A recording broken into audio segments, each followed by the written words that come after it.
9:53 a.m. this morning, I received this message from my first business owner client of my career. Thank you so much for being you. You're a great man. And I'm like, this is about you. Yeah. And it still is 22 years later, Mike.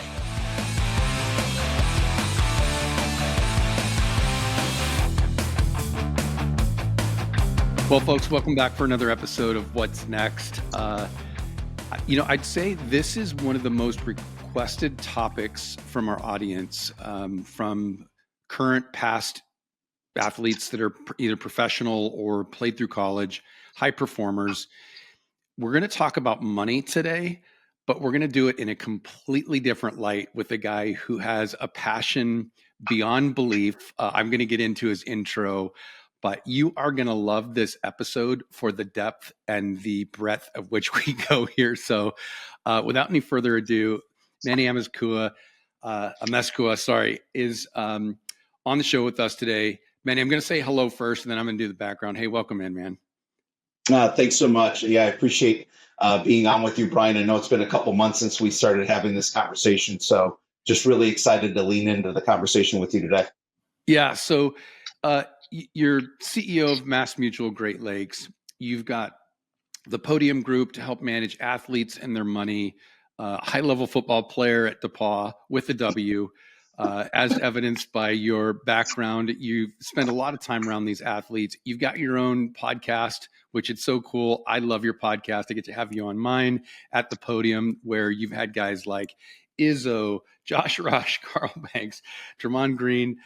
You've had just an awesome run with the guys on the show. They're also people I think that you'd admit are friends of yours that you get to spend time with. That's kind of where we're going to dig in here. And I love this in your description. You're a dream advocate, financial steward. What a great way to kick off this show. Talk to me about that. Let's get right into that. Dream advocate, financial steward. That seems to have some range. Where'd you get it? Where's that go? Yeah, I mean, I think, I'm 22 years into the gift of the career that I'm in. And obviously being in the world of financial services, there's this incredible opportunity to get to know what's really in someone's mind, heart, and soul around the vision for their life. And so through a series of conversations, interactions, as likability and trust increase, vulnerability also increases. And people will begin to share the things they really dreamt of. Then, hey, man, it's your dream because God gave it to you. So share it, give it oxygen, try to build a plan behind it to live it out.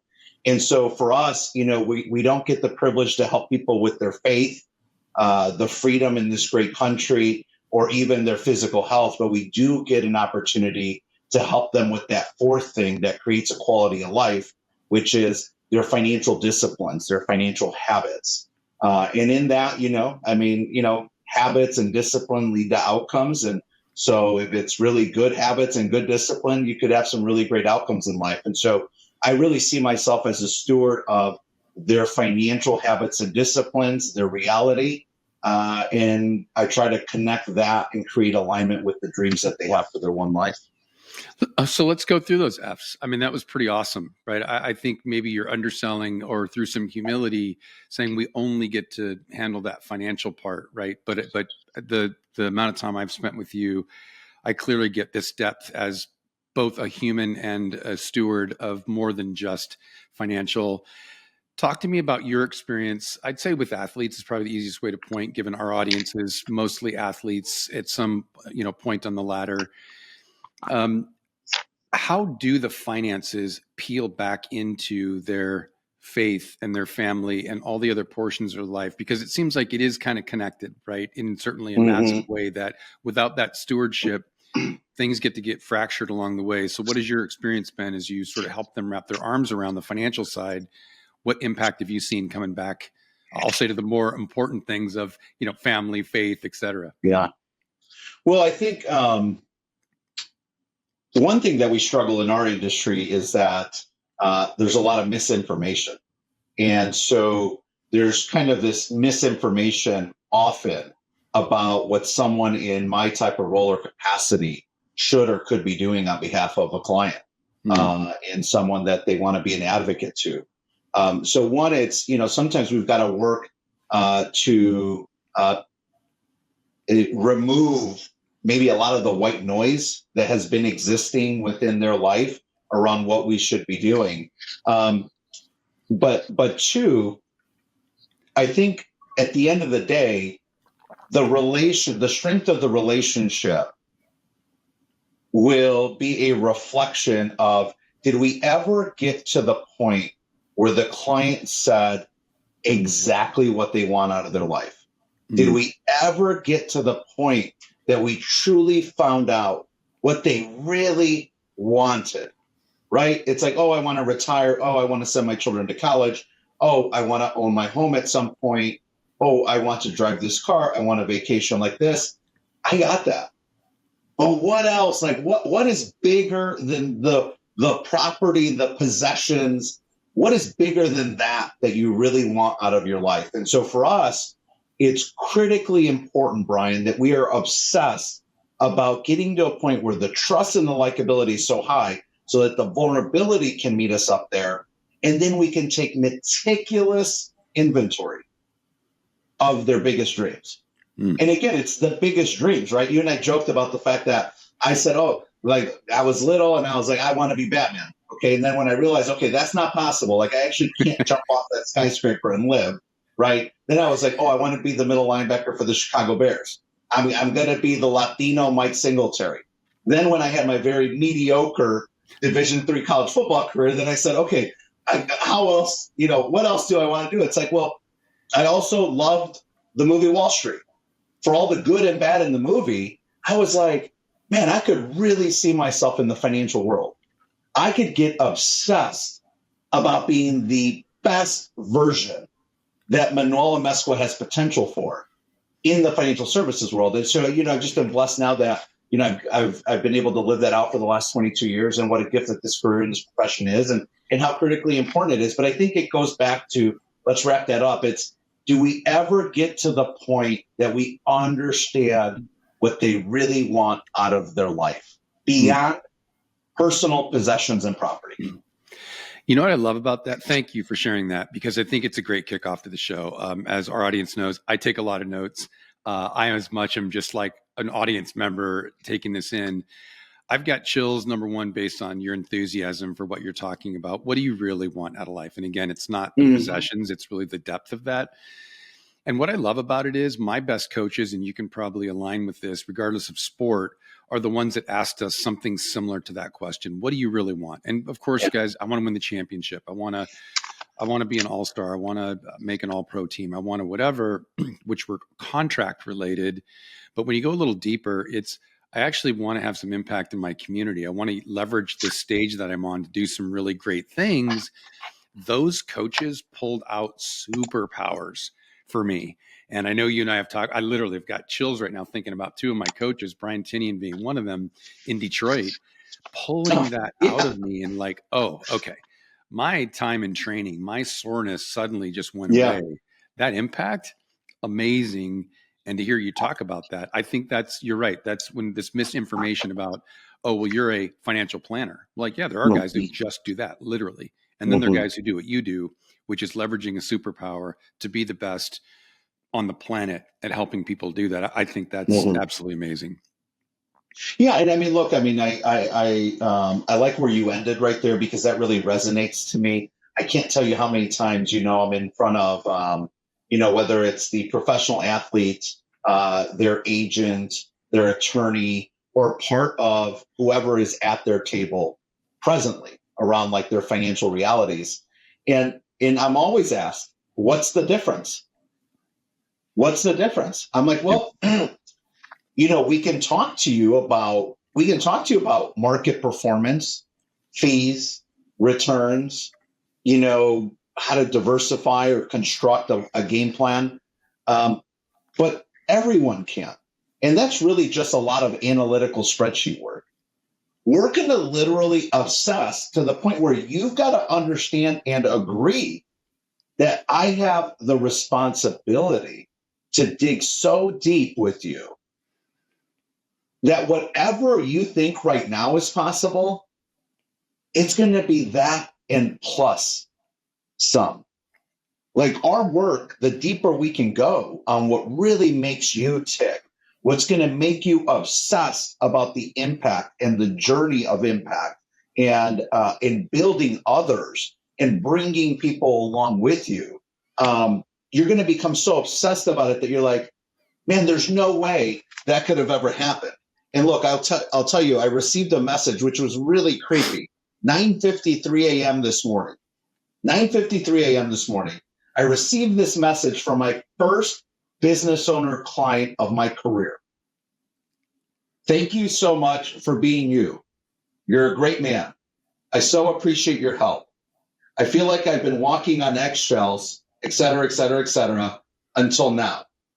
This company that we've built has impacted a lot of people, and I love you, brother. And I'm like, we had his review meeting yesterday afternoon. And I'm like, this is about you. Yeah. And it still is. 22 years later, Mike, it's still about you and your dream and your vision and what you want. And so, I think it gives us an opportunity to just have a really special relationship that is not common, I think, in our space. So guys and gals, don't miss this part. Like you could honestly, if you want to turn it off after this, I think you'll have received what you should. If when you're sitting down with someone who is handling arguably one of the most important things outside of your faith and your family, you've got to hear this message about passion and trust, right? Because if you're missing this part, and we're going to get into this in the show, these are the stories you see on ESPN's 30 for 30, right? How do these guys making millions of dollars end up bankrupt? Someone wasn't arriving with this. I'm not saying everybody with a passion does it, but this is certainly a great filter for where they start and their care about being the best at what they do. And if all you're surrounded with is yes men and someone plugging stuff in spreadsheets, quite frankly, run for the hills and start doing other interviews. I mean, I'm just going to call it out, right? So this is the kind of thing that, Manny, you're right. It's a small sliver at the top, and it's why those clients, whether they're high-performing business owners or current or ex-pro athletes, have come to trust you and your group because they know it's more than just managing the numbers. I mean, you and I have talked about this basic full concierge service from do you need your Christmas lights put up to what's going on when you and your family go to vacation?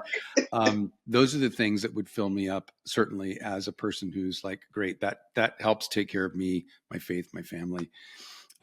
You said something in there, which is this transition, and we both know this as athletes. As you've seen with your clients that have played sport, you played sport. How do you see them transition from this arena of sport where they're labeled a basketball player, a football player, a soccer player, or whatever, to then I'm a business owner, I'm a high-performing executive? How, of the relationships you've had, where have you seen the guys and gals do that the best? And what did they take with them from sport to business? And what did they leave in the locker room that you'd say, thankfully, those days are over, right? Yeah.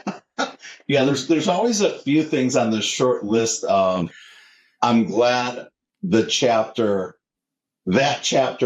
in the book of my life has closed. Yeah. There's always a short list of those. Let me start with the first part, though. I learned from a dear friend and coach of mine, this acronym SET, and it's space, energy, and time. Space, energy, and time. And he would consistently coach and counsel me on the fact that when dealing with difficult decisions of significance, or situations that feel urgent because someone else is imposing the urgency to be decisive, give yourself the gift of space, energy, and time to think. And that's been incredibly invaluable to me. It also reduced the amount of reactiveness that I would have to try to just have an answer right away. Oh, let me have an answer right away so I can check that box. So I think when professional athletes, in my experience, when I've seen many of my dear friends transition from the locker room to the boardroom, let's say, one, is it's okay to give yourself space, energy, and time to think through what is next. While our athletes, though, are in the locker room, on the court, and on the field, we're consistently reminding them, hey, someday, my dear friend Izzy Adonijay said, someone one time while he was playing for the Chicago Bears, they said, Izzy, remember, there's going to be another number 71 someday. Like, this is a great time to start thinking about life after football. Mm-hmm. And so we've really, from my relationship with Izzy and working with him, I've really realized, like, wow, that's great advice for everyone we serve as a steward to and a dream advocate to. And so we're consistently dripping on our professional athletes to start thinking about two things. What do you think you could be good at besides football and basketball? And would you love doing it? Danny Martell wrote the book, Buy Back Your Time, which is a brilliant book. And I started coaching with their group. And it's like, what are you good at? And would you love doing it? And so we really use the simplicity of that. And we're consistently reminding them, like, look, these are things to just be thinking about now. And guess what? We'll take meticulous inventory of it. We'll take meticulous inventory of it. And as we identify what those are, we're going to go to the next step, which is we're going to audit your table and probably insert a few mentors and advocates to you at your table that have had success in that space. Bryan, you and I both know success leaves clues. Success leaves clues. Successful people are typically very abundant and willing to share the wins and losses and lessons along the way of their journey. So we look at their table and we say, hey, okay, hospitality, and you would love it. Great. Let's enter someone to your table that's been successful in hospitality. And so, we've had the gift and the privilege to begin surrounding ourselves with some of the most successful people in hospitality in this market and in Chicago and Miami. And so we begin to insert and make those introductions. And then I think the last one is that if you really think about it, in American history, almost every significant achievement has been a reflection of people coming together. And so we try to remind our young men and women, you don't have to do this alone. You don't have to do this alone. So I think it's like, start thinking about what you could be good at and would love doing early. Welcome new people that have had success, because that will leave clues to your table that could be mentors and advocates of your next chapter. And 3, just remember, you don't have to do it alone. So we've got to have that trust and likability high, so their vulnerability is high, and then we're consistently aware. We're consistently aware that the devil wants to kill us with ruminations of negative outcomes. There's no reason to circle the same tree that the devil planted with negativity in your mind 1,000 times. So we've got to have that vulnerability high so they can share it with us, and we can really be an advocate to what they're dreaming about. So I love what you said about space, energy, and time. And I'm gonna lead with that because as the audience knows on our show, we are all about experience, not opinion, right? So you talked about these mentors getting set around the table with somebody. Yeah. And I do think it's important on space, energy, and time, because as athletes, when you're on the field, I think those are 3 things that you don't have. Maybe obviously you got the energy, but the space and the time, often we get conditioned to act and react really fast. Yes. And what does the coach say? Don't think about it.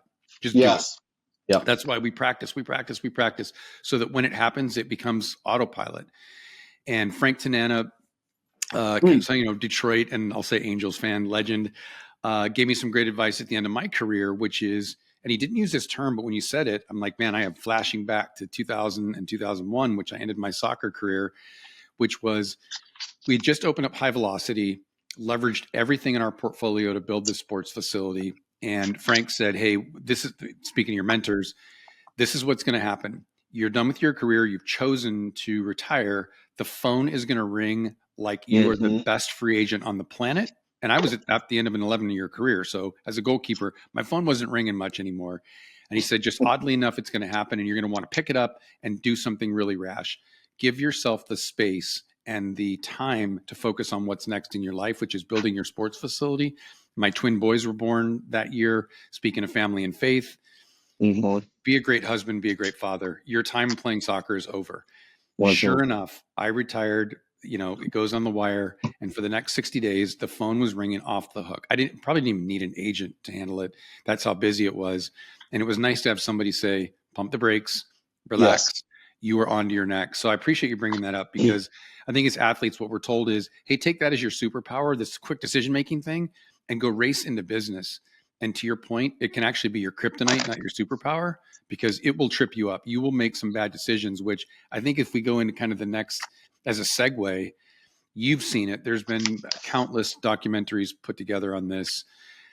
How do you help athletes separate themselves from that mentality, maybe from their group of friends or what they've been surrounded with, and then move into financial stewardship and the discipline of doing that? Because we hear all these bankruptcy stories, and quite frankly, there's a lot more that don't end up bankrupt, but maybe family bankrupt, faith bankrupt, life bankrupt. They might have some money in the bank, but at the end of the day, these other pieces get lost. How do you, in the spirit of you have this holistic view, how do you help them sort of see and recognize that this life after, like, don't step in these piles of crap that are coming, because that's the trap. Like, what have you done, or what have you seen? Yeah, I mean, I think, well, gosh, sometimes I'm just so like saddened and depressed on behalf of, some of the horrific things that have occurred between, our industry and a successful person, whether it was in business or sports, right? Because of the lack of integrity and character. And we've seen it all. And then you see, and then the media wants to, make sure that they tell that story 100 different ways, 1,000 times. So, those examples sadly are all out there, very, very available for people to see. What I would say is, like, I'd like to focus maybe more on our approach that I believe has created enough success that, our clients are pretty fanatical about us. It's not difficult. It was difficult early on, but it's not as difficult today to say, hey, would you make the introduction to your teammate, to your coach, to your, strength performance coach, because the work, our work shows that we are different. I would say the first thing we ask our athletes to consider is, what do you really want? And I know I'm kind of repeating myself right now, but at the end of the day, we can't provide simple, clear advice and guidance if we're not 100% confident that we know exactly where that bullseye is for them. And so that meticulous inventory of what they really want out of their one life is critical. Then number two, then we want to audit their table. So, like, audit your circle, right? People talk about it all the time. Audit your circle, right? It's like influenced by association, guilty by association. So we do want to take inventory of who actually carries a voice and influence with you. And then we have to examine that for alignment to point number one, which is what they really want. Because if these people are not in alignment with where their dreams are taking them, then we're going to consistently be hitting speed bumps or hurdles along the track, and so we don't want that, right? We want to wrinkle release all that out as early as possible in the relationship. But then number three, it's like, if they align, I always ask them, well, how does Bryan Finnerty contribute to your dreams? Like, help me understand. I don't want to duplicate efforts. I don't want to, if someone's already playing XYZ role at your table, on the team, on the roster, I don't want to make them feel uncomfortable with my presence. So it's like, okay, inventory of what you want, inventory of who's at your table, inventory of what they contribute to it. And I think what that does is it gives us this sort of safe space, this like safe conversation to just be logical and objective about how these people can actually contribute to them pursuing their greatest dreams and passions in life, right? And then also, if the trust and likability is high, then the vulnerability can be high. And we can also be objective and suggest when maybe this person should have a more limited role in influencing your decisions. And so, it's probably a little different than what you were looking for, but that sort of simple approach for us, it's kind of like rinse and repeat. This is simple, it's effective, it works. And our clients appreciate that we're having that conversation, because most people typically don't take time to ask, hey, who's at your table? Yeah. How do they help you? How are they a part of this picture? So, no, it's exactly why I asked, because that lens, again, this experience is way better than me being a talking head on a podcast, is you're living it and doing it. And I think you're shedding light on the fact that you said a really important word. It's super small, 2 letters. If they fit in as a client for us, and let's work backwards from there. My guess is you have not taken everybody you went through that process with as a client.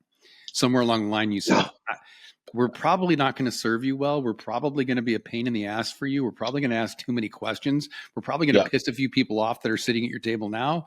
And you probably don't want to do anything about it. Yes. Bad fit. And I love that, because, again, not everybody makes a team, regardless of what society says today and everybody getting a ribbon and a trophy. The reality is, when you play competitive sports, not everybody makes it. Some people get cut. And I love that, because in your approach, how do we save you from that trap? The first is, you got to agree that you want to go through the filter. Are you humble enough? Are you willing to build some trust with us? And if the answer is no problem, bad fit.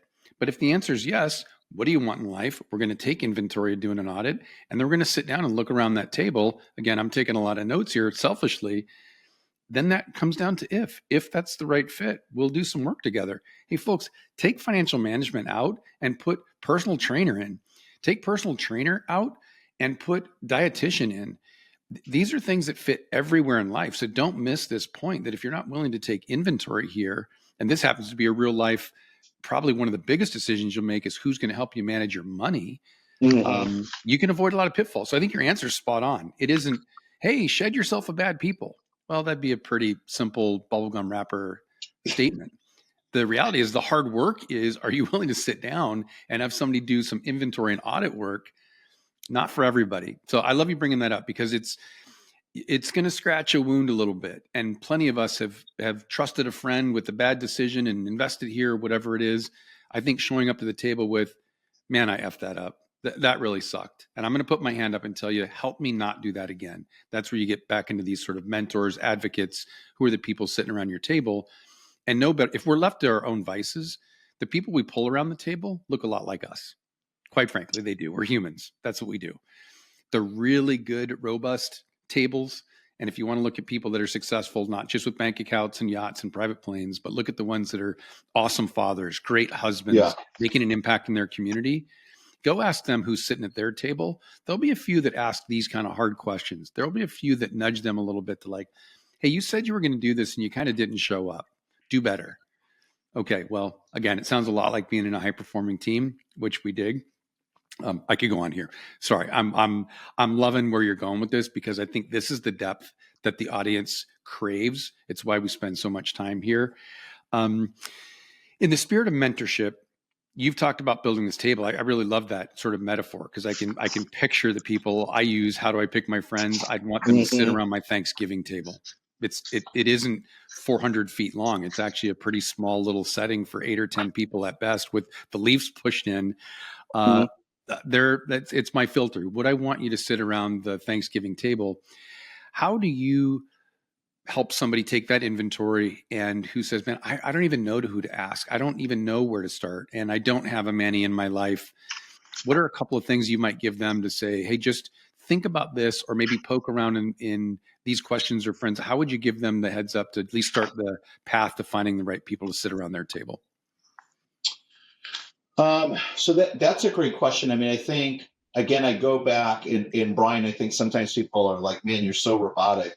It's like you say the same things. I'm like, well, when I find something that works and it fits my personality, I'm like, I'm just going to kind of stay in that zone. I turned 47 yesterday, and everybody at the firm was teasing me that, what I was doing for my birthday dinner was going to my favorite little diner in Bloomfield Hills and having the same omelet I have every time I go there.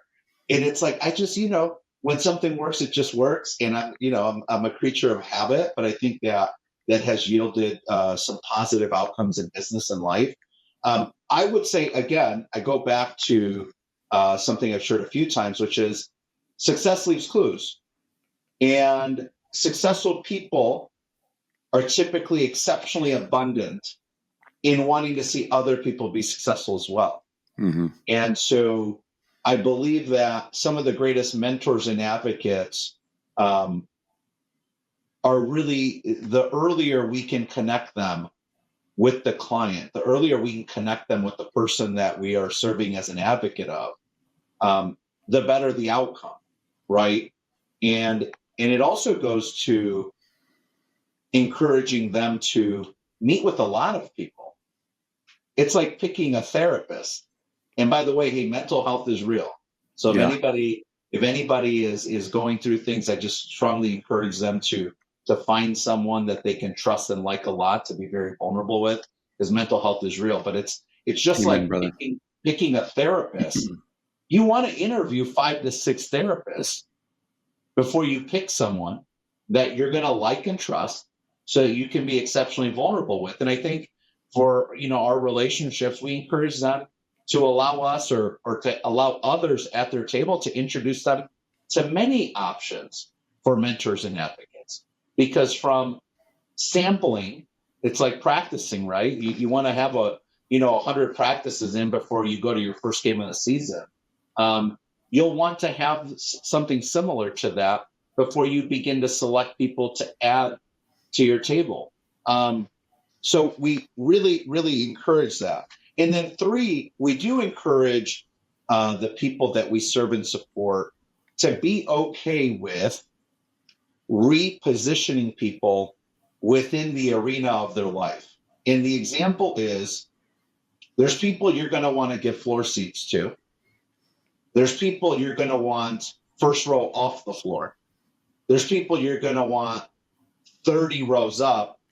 And there's some people that, because of life and love and, experiences, you're going to say, hey, I still want them in the arena, but I'm going to put them in the nosebleeds. Yep. And so it's okay to reposition people's seats in the arena of your life. It is okay. And it's okay to do that tomorrow. It's okay to wait a year. It's okay to change your mind in a decade. It's just okay, because at the end of the day, again, it's your life. Your life.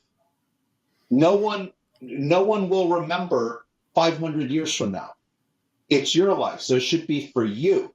And people are always like, "Are you like a motivational speaker or some?" Sometimes I'm really obsessed and I'm overwhelming. But no, I'm not. I'm just an advocate of people's dreams. That's it. Your dream, your life. I'm in. Well, I'm first of all a goalkeeper, so my attention span by design is very short, which is awesome, right? What goal? I didn't even see it go in, other than the red light flashing on the back of my neck. I don't remember it. But in the spirit of picking your mentors, a couple of things I love that you said. Number one, it's a habit and discipline. If anybody accuses you of what Manny just said, that, man, that sounds boring, keep saying the same thing over and over again, you're probably onto something pretty awesome, which is you have the discipline to do the things that work. And you're probably very quick to say, that's not working, I'm out, right? Refine that. Successful people, in my experience, and Manny, you said it great, they love to lean in. So I like to say, look, whatever it is that you want to do, and I'm sure you went through this, if you want to be an awesome financial planner and you've said, hey, my football days are behind me, I'm going to be an awesome financial planner, you probably didn't go sit down with a really good fisherman out of Boston, right? Like, just to pick a stupid, weird thing. You probably looked around and said, man, I want a picture of a really good, successful financial planner. And then of those, you probably said, success isn't just to me who has the fattest bank account with the flashiest car. It was like, no, I want to see the guy who also coaches his kids' soccer, baseball games, and loves to take his wife out for date night at a little diner in Birmingham, maybe, or what, Bloomfield Hills, whatever those things are. But in the spirit of success leaves clues, if you're looking for a mentor and you don't know where to start, step back and look at someone that you think you'd like to be for all the right reasons. And that Yes. kind of takes to the third is it's okay to reposition and to go through Yes. this interview process, because you might find, and I've got 24-year-old twin boys who, look, I'm a dad, so I'm a mentor, but I want to expose them to plenty of other people in the sports industry and the psychology space, in the team building space, in the high performance space. I want them to meet a whole bunch of different people. And when they see them, like, oh, this is going to be awesome. I'm going to go meet the maker of XYZ, this car customization company. Mm-hmm. And they spend a little time with them and go, holy crap, Dad, like, perfect. That's exactly why you're doing that.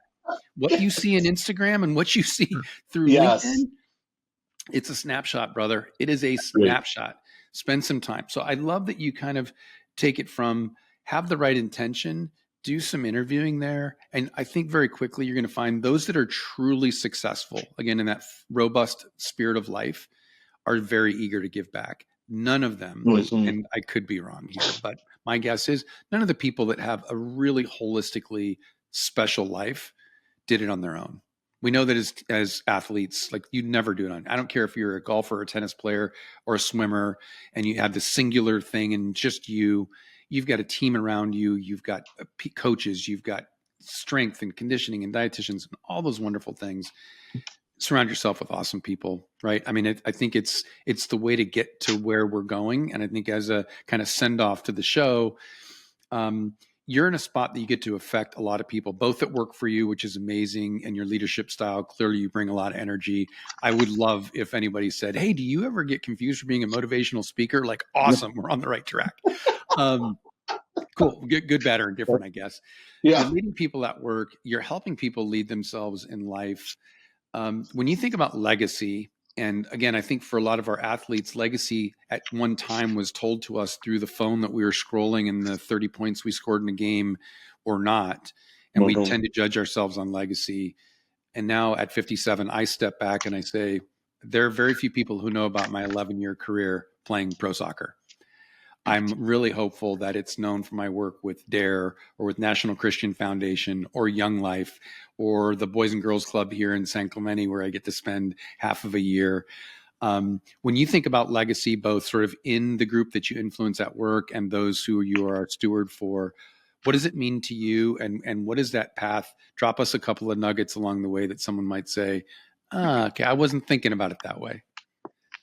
Yeah, I mean, and I appreciate you asking that. I mean, I'm super passionate about discussing the end, even though I know it's difficult to embrace sometimes. And